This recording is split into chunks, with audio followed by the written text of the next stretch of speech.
Okay, and I'm interviewing him on black segregated schools, and sponsored by Chestnut High School. Okay. What do you remember about the qualities of your school? Being poor and different from other schools. How is it different from the white schools, you know? Well, the first school I went to, we didn't have a cafeteria. The school went from pre-primer, they call it, to the 8th grade, and then you move from there to the other school, to high school. Walking to school. Then when we did get a bus, then the bus is not having heat, breaking down. We never got new books. We always got used books. The books was always written in, or the words they was underlined, or other kids' names was in them, or not having enough books in the schools. You always had to share books, set 2 to a book. And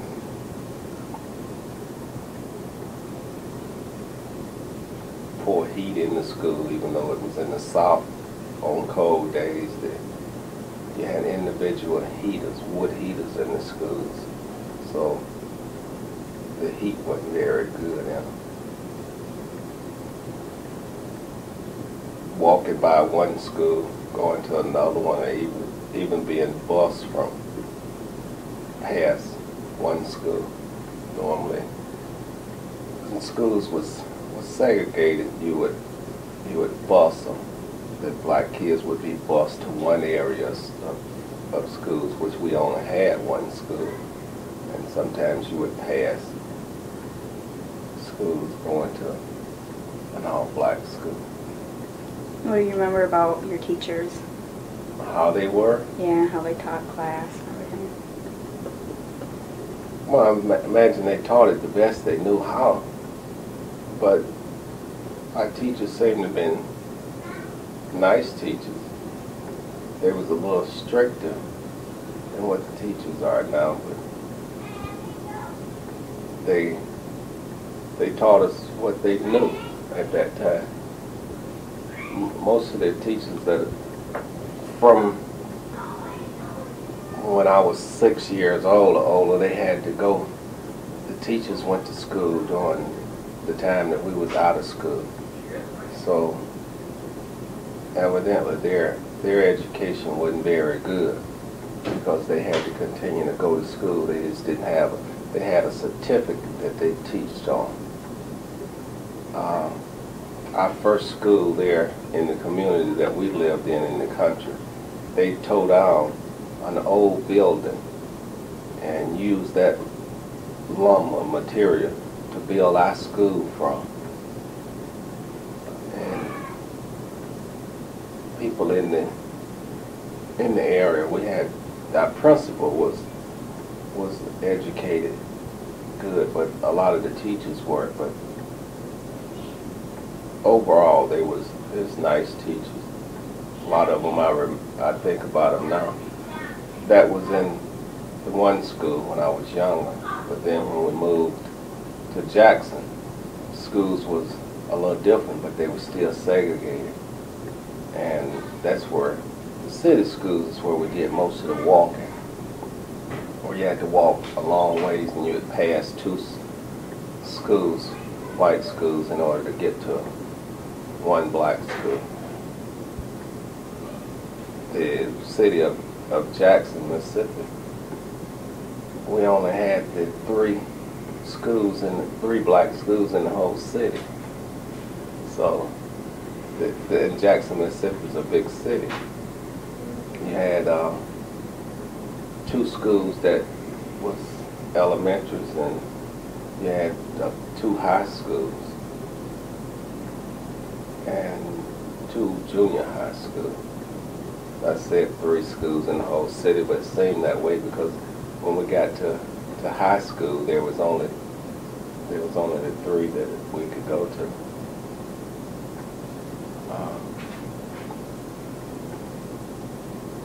Those schools was a lot different. Cafeterias, books to go around, but they were still used books. So that's pretty much about what I remember of school.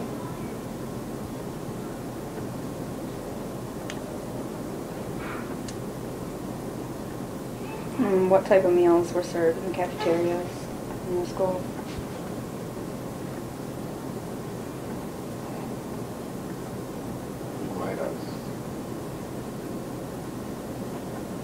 The meals there was milk, your regular meals that you paid 15 cents a day for.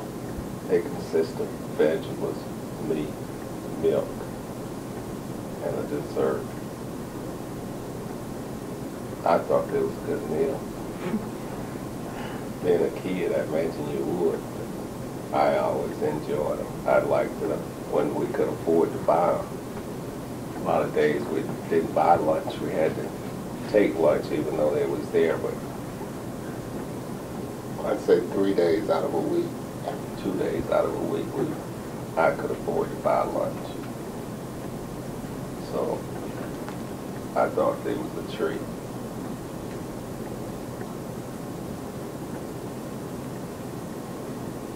How were the conditions in the black schools different from the ones in the white? Were they equal or unequal?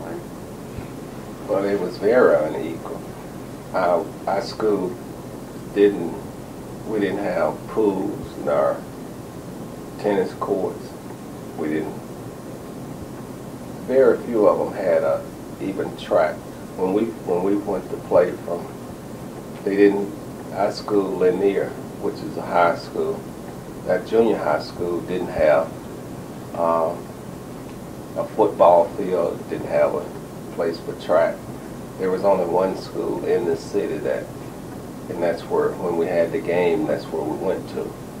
We shared that one football field. And we didn't have a tennis court in it either. Even though I wanted to play tennis and I played for 2 years, we had to share it with the other school.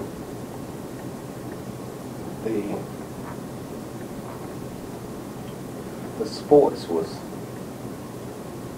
inadequate. We didn't have the facilities nor the equipment that we needed. Where other schools dressed better, the white schools had better equipment than we did. There was a white school that we lived probably 5 blocks from that I never attended. That they had the tracks, the pools, and the equipment, and we didn't have them. So there was a big difference in the facilities for sports as well as the classrooms, where our desks a lot of times, even from junior high, our desks we wouldn't have enough of them in there.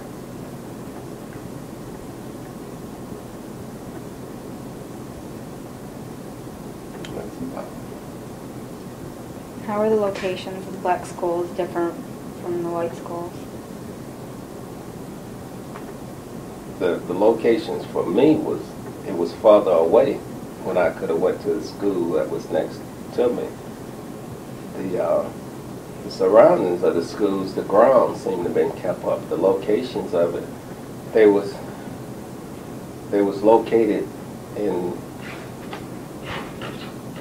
mostly black areas of the town, but the kids that lived farther away, the location being away from the school meant it was in a bad location because they either had to catch the city bus, which you paid to drive over there, or you walked. If you didn't have the 10 cents to ride the bus, then you walked to the school, so that made it bad. And at that time, my parents wouldn't drive us to school. There was no such thing as parents waiting outside coming to pick up their kids. When you got out of school, you either walked if you didn't have the 10 cents to ride the city bus. So I would say just being far away from, which Jackson is a very big city, and that having only a couple of schools that you could go to made it bad. What type of trouble was there for you to get to school?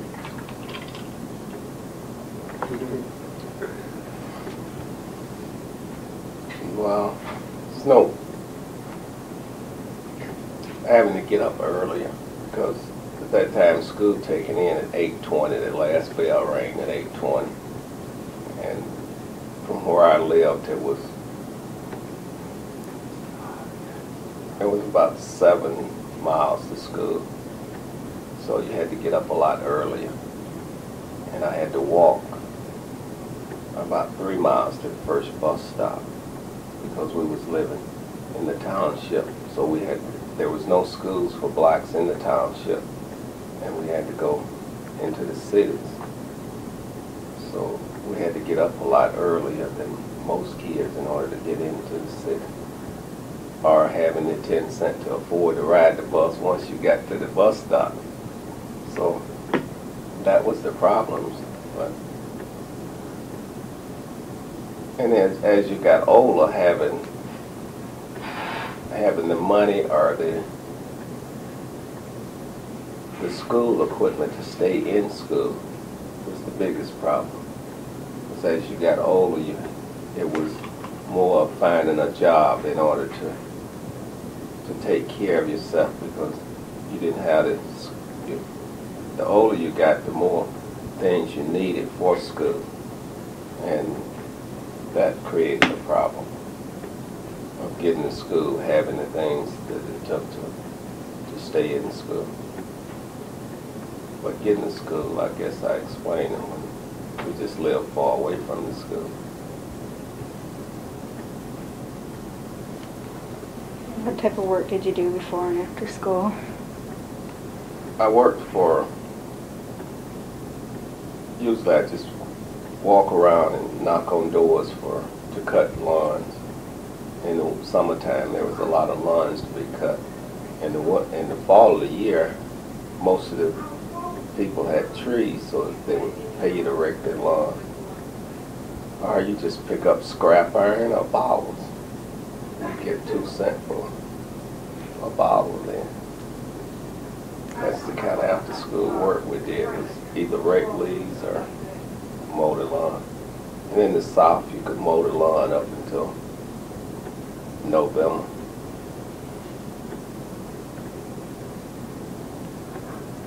That's the after school. And on Saturdays, we did the same thing. We went around and mowed lawns and rake leaves. What did you get for working? How did you get paid?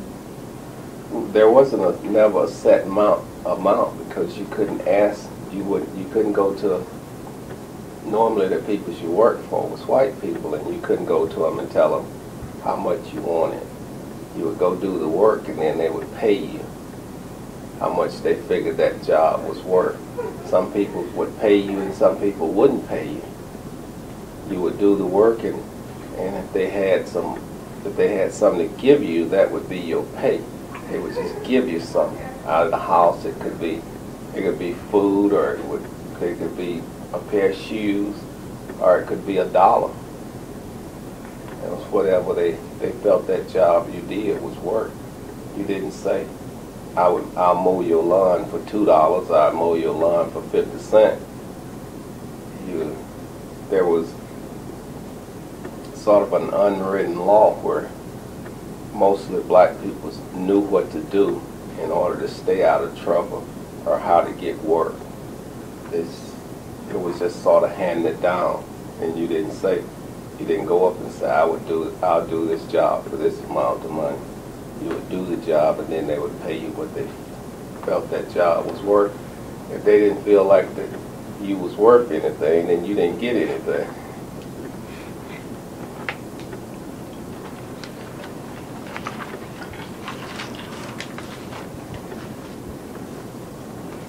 How much of an expense was it for you to go to school? It's pretty much the same as it is today. It's just that our buying power was different. Where you made 75 cents. Well, later on minimum wages come in, but most people were still working for a couple of dollars, a few dollars a day. So where a person would make $40 a week, his buying power was the same as it is now with a person making minimum wages, where $150 a week. You at $40 a week at that time, you lived in poverty, and at $150 a day, you still living in poverty. But it was just as hard to get a dollar then as it is to get $20 now. So it created a problem because it just wasn't paying anything. Maybe I got off on what you asked me, didn't answer. Don't matter. What do you remember about the fight for integration in Mississippi? Oh, that's probably something that I'd never forget about that. What I remember most is the dogs and the police and the hot water.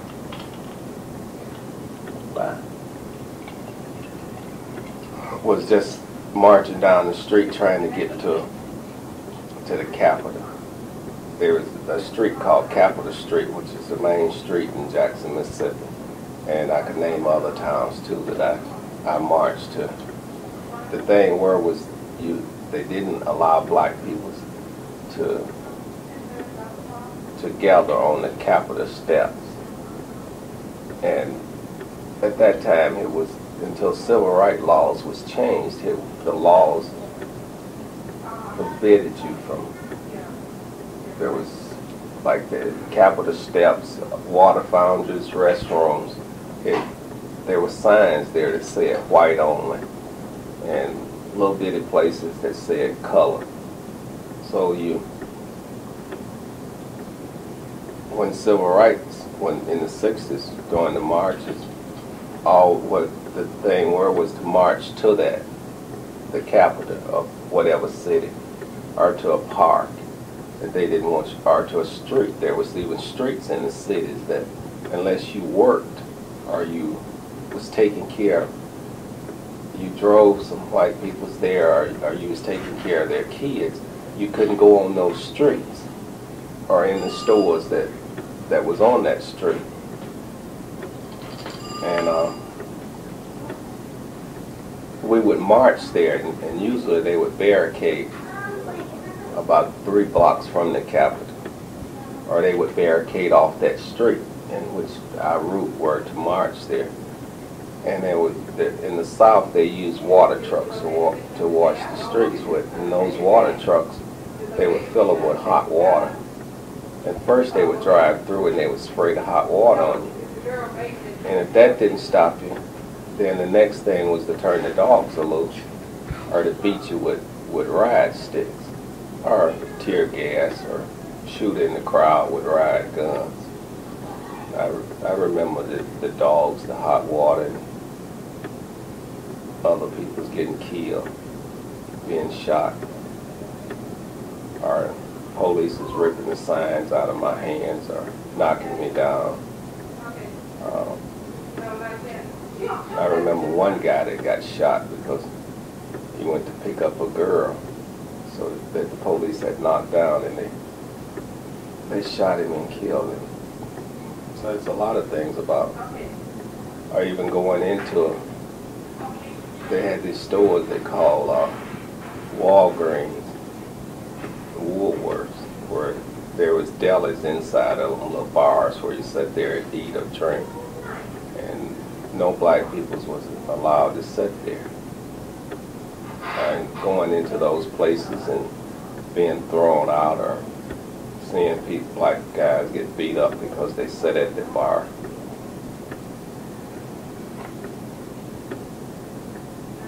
There's a lot of things that I remember, but I'd say the most thing was just to get to the Capitol steps, or watching people get shot to death, or dogs jumped on them.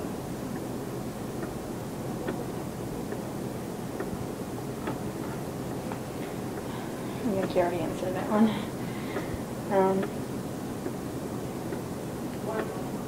What type of things were you taught in your school?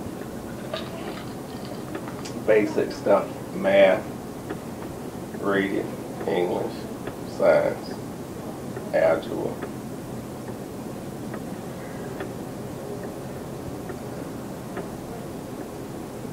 That was just basic school, just what you history. The thing about it, we had what you call Mississippi history. They didn't seem to teach you about the other history books, so we took 2 histories, but you got more of Mississippi history than you did any of it. And I don't know now whether the school board set up our curriculum to be of what we was taught, or the principles, because each school that I went to up to high school, we was always taught about it out of that Mississippi history book. And we was always taught that the North was wrong and the South was right out of the Mississippi history. So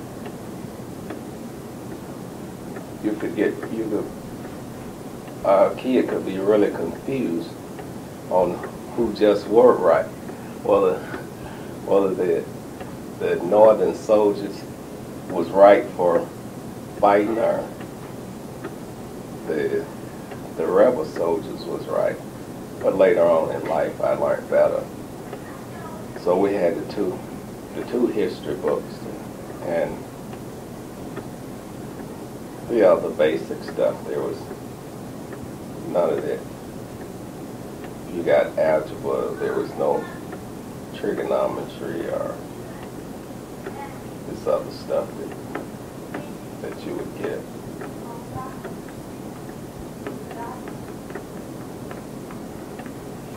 And how was your school ran? How was it ran? And what manner you meant? Discipline for them. Well, it was discipline. There wasn't a drug problem in the school. The biggest thing in school was cigarette, and there was not very much suspension. I didn't know there was only 1 or 2 kids that ever got sent home that I knew of. Most of the kids, if they hadn't graduated by 18, they normally had dropped out. You might have 1 or 2 kids that was what they call problems, and it was cigarettes was more a problem. You was disciplined with a strap. We got worried the teachers couldn't handle you, then they sent you to the principal's office, and they used a paddle or a car fan belt and sort of straighten you out that way. But there was the discipline on the grounds. The schools kept pretty good discipline, because when they was out, the teachers, each teacher was responsible for her classroom or his classroom. And if there was more than one classroom on the ground at the time, then the teachers would get together. They was always together, and we was in rank and file in the schools, where each person would in that class would be in ranking order, where there was a captain or a co-captain, and those kids was responsible for helping keep down fights or kids smoking, and sort of telling people that would go back and tell on you if you did anything that wrong, and that helped the faculty to keep discipline in the school. But we didn't have kids didn't come into school with beer or whiskey. Not that I see in schools that I was in. But the biggest problem of discipline was cigarettes in the school. And the classroom, if you got too bad to stay in there and they couldn't discipline you in there, they would just put you on the outside and have you stand in the corners with your face in the corner for a while. And after that, most kids didn't want to stand in the corner, so they just sat in the classroom and was quiet, even though they didn't want to do their work. So discipline in the school, as I see, wasn't as big a problem. No.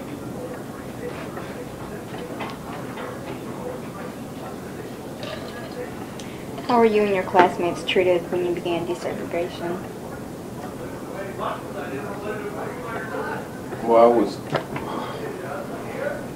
was treated good. There wasn't a difference, because if you're going to an all-black school or an all-white school, there wasn't an interracial thing where you was treated different because you was black. I never went to an integrated school. Just a minute. I never went to a integrated school, so that didn't have any effect on how I was treated. Participating in civil rights.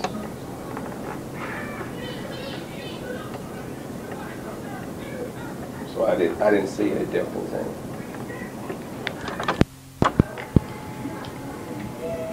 How was the decision of the Supreme Court about integration of schools accepted in Mississippi? The decision to accept it wasn't. The white peoples didn't accept it very well. The first peoples that was put in there, and I can't call their name, but there was a black guy and a girl went in at first, and then they just didn't accept it. The kids fought a lot. First kids that was bussed into the white schools. They didn't open it up one day and said, you go to school nearest you or in your district. They started by bussing them in, and they fought a lot because of it. And it was the principals nor the schools didn't want,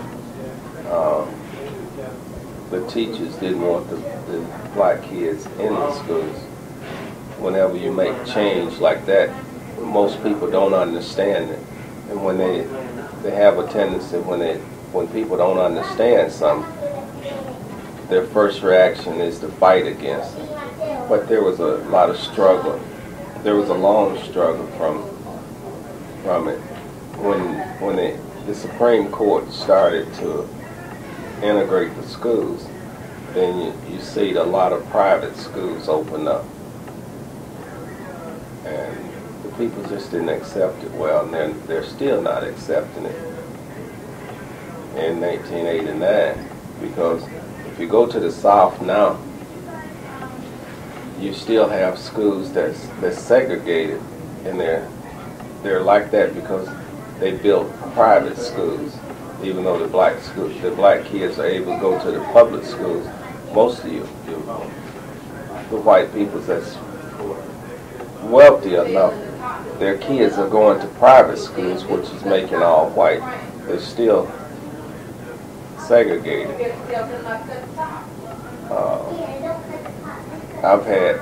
I see, where I didn't see Wallace standing in the door, but I've known other principals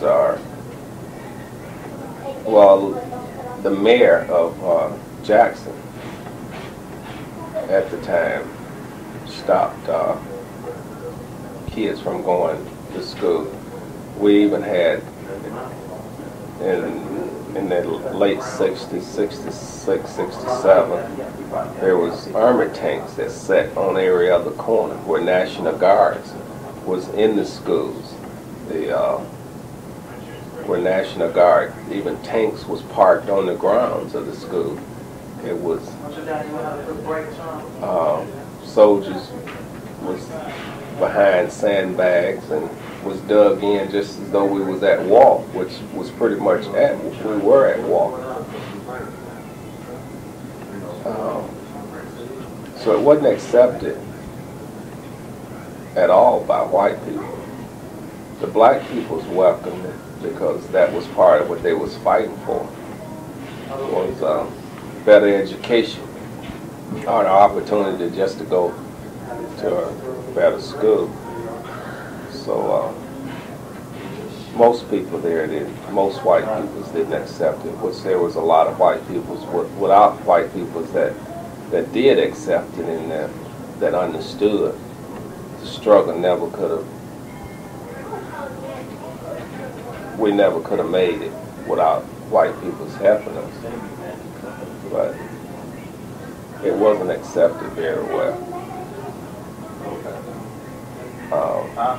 Black kids used to go to school from January. They only went to school for 4 months in the South, where white kids have always went to school, as I know of, for 9 months. And we would go to school from November to February, and you had to work in the fields until the crops was out, and they started back putting the crops in March. So the school only ran 4 months for black students. They didn't go 9 months until later. And most of the kids then in the country only had a 7-month school. They didn't have a 9-month school in the rural areas. The city schools went 9 months for blacks, but if you got out into the country, a lot of those was only 8 months, 7, 8 months until later. But I can remember the 60s where the kids was bussed in, and that was you had to have a guard in the hall or even in the classrooms. And they had just started to segregate the schools. It first started with white teachers, placing the teachers in the schools before the students. And this was a couple of weeks before Martin Luther King got killed, was assassinated. And when that happened, then they pulled all the... Want me to take a miss? You're supposed to be quiet.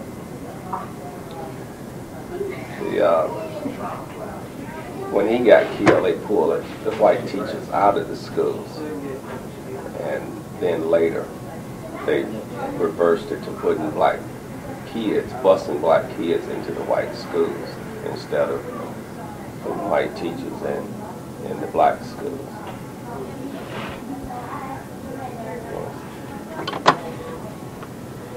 What type of events were committed by the whites after the decision of integration? What events? What did they do? Yeah. Well, they would You mean for the schools being integrated? During the time they integrated the schools, a lot of things was happening. So it wasn't just because of the schools was integrated. It was because of the whole movement. So there was a lot of things that happened during that time, and after that there was Medgar Evers was shot at his home for leading marches and going into the schools talking. There was churches that was burnt down, because that's where the meetings were. Whenever there was a meeting with black people, they couldn't meet publicly. So the churches was meeting spots, places for them. There's a lot of churches burned down in Mississippi. A lot of people was killed.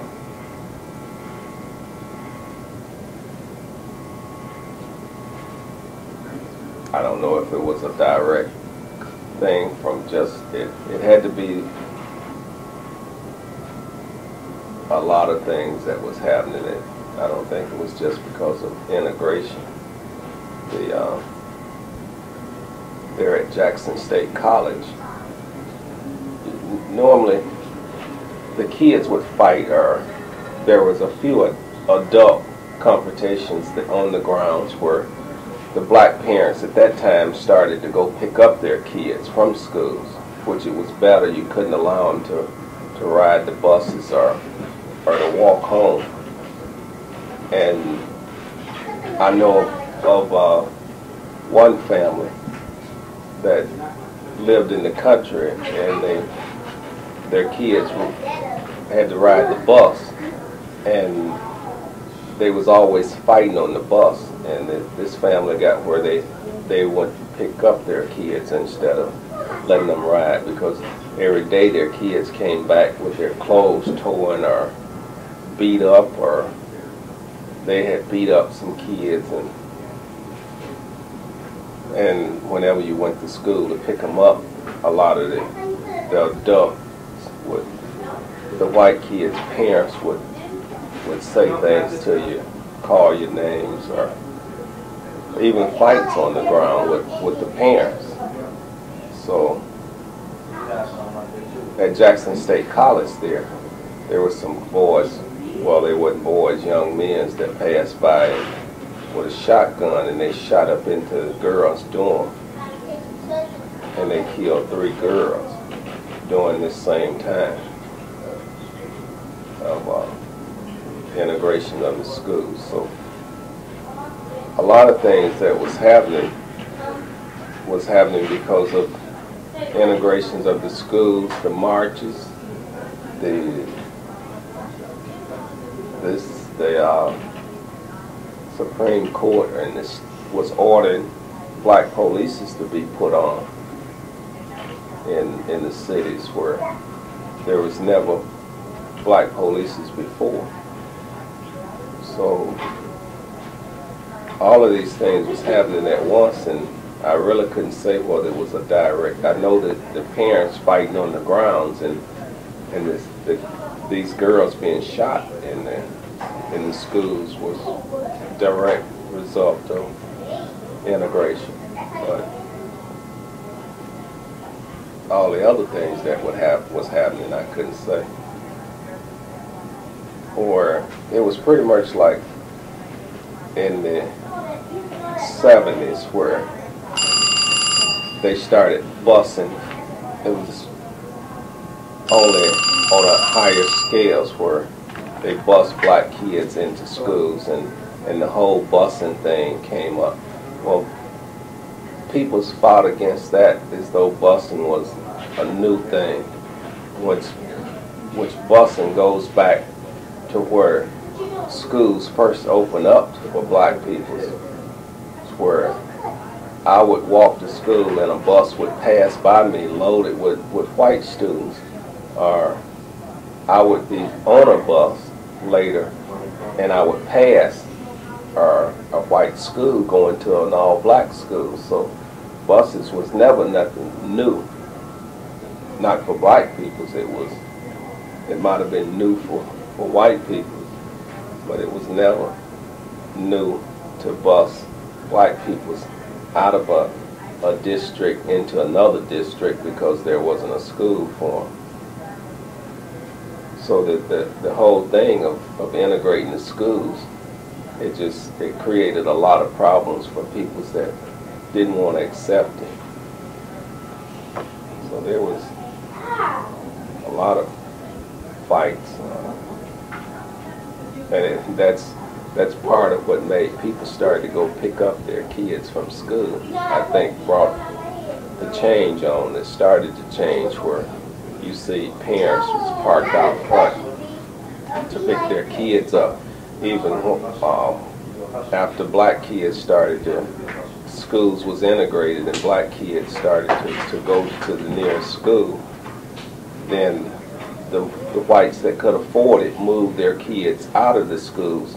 So the schools started to become dominant black, and then the white parents was in pretty much the same, they was in pretty much the same situation where they had to then come and get their kids because the schools was majority black, and their kids then started to get beat up.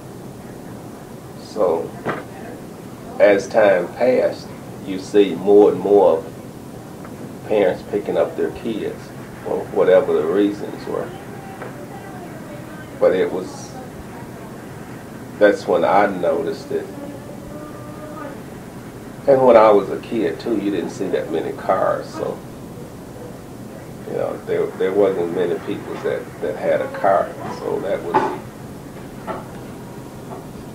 picking them up. I think is a direct result of integrating schools. The parents was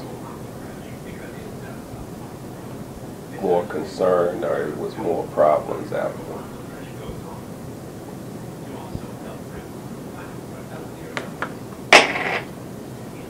What type of things in schools now remind you of the problems that you had? Things in school now, it reminds me of the problems, and is whenever if you're in the city schools, the kids don't have the problems of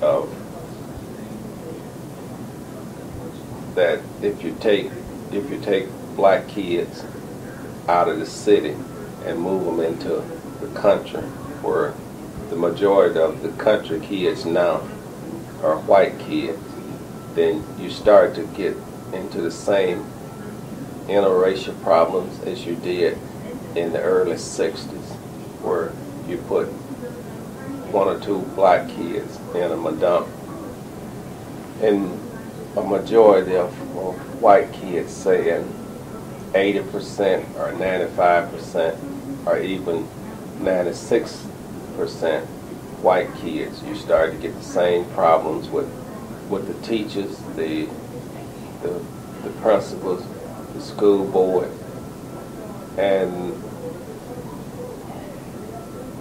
the way that the things that they're taught. So that reminds me of the same problems that I had when I was in school. As a kid, I'm faced with a lot of those same problems now with my kids. Only at this point, coming through it, I'm better equipped to handle it than I were as a kid. I have more knowledge of what to do to help mine, but if you take the city schools, which it's more blacks there,